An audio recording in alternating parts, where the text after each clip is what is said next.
Karibu mpendwa msikilizaji na mfuatiliaji wa St. Gaspar Media katika kipindi cha maisha ya watakatifu.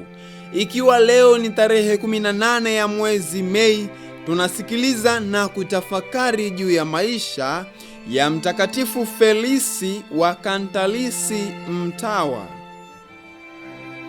Felisi alizaliwa katika kijiji cha Kantalisi huko nchini Italia mnamo mwaka 1515. Wazazi wake walikuwa maskini, lakini walikuwa Wakristo wema. Walimlea Felisi vema na pia walimfunza mazoea mema.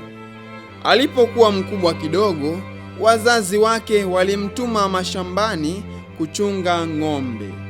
Kutokana na kazi hiyo, alipata nafasi nzuri ya kusali. Huko alichora msalaba katika gome la mti, na kila mara alipokwenda hapo, alipiga magoti na kusali Baba Yetu na Salamu Maria. Alipopata umri wa miaka 12, baba yake alimkabidhi kwa jirani mmoja ili amchungie mifugo yake kwa mshahara. Kila siku asubuhi na mapema, kabla ya kuanza kazi, Felisi alishiriki katika ibada ya misa. Alipokuwa mtu mzima, alipewa kazi ya kulima. Ijapokuwa alikuwa na kazi ngumu kiasi hicho, aliendelea katika fadhila ya uchaji wa Mungu. Alifunga siku zote za Kwaresma na alikula mara moja tu, yaani jioni. Alipokuwa na wenzake, daima hakuzungumza sana. Hakupenda kuzua magomvi. Alijitenga na wale vijana wote waliokuwa domokaya, wabishi, waongo na wenye kunung'unika. Alijiepusha na maneno mabaya na matusi. Watu wote walipendezwa na wema wake. Siku moja alishawishika kiroho ili awe mtawa baada ya kusoma habari za watawa wa kale. Basi alikwenda katika monasteri ya Wakapuchini, nao walimpokea. Huko alijipangia muda wa kusali na kufanya kazi.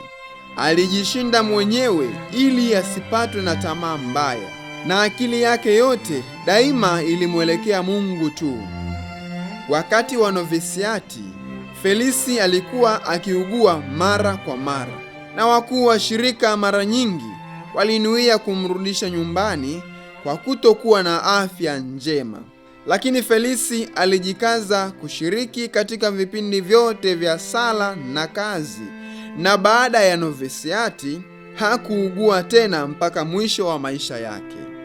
Baada ya nadhiri za kwanza, alipelekwa Roma nchini Italia na kupewa kazi ya kuomba misaada kwa ajili ya wanashirika.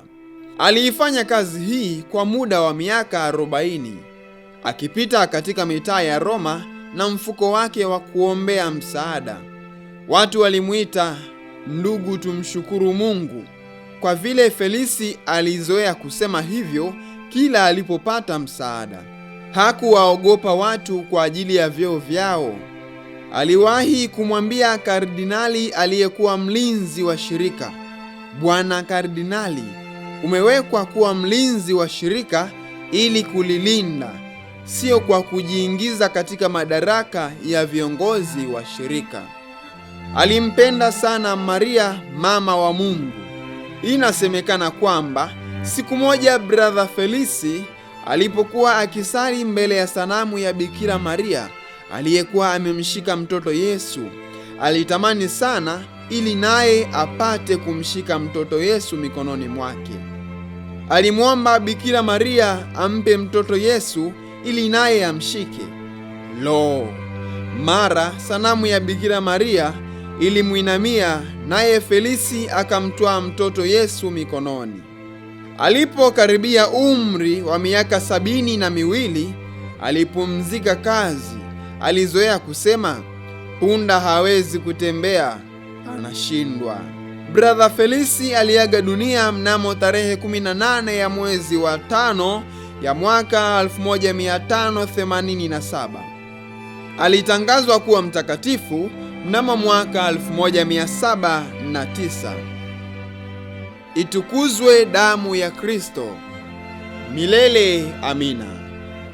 Tafakari fupi inayotokana na maisha ya Mtakatifu Felisi wa Kantalisi Mtawa.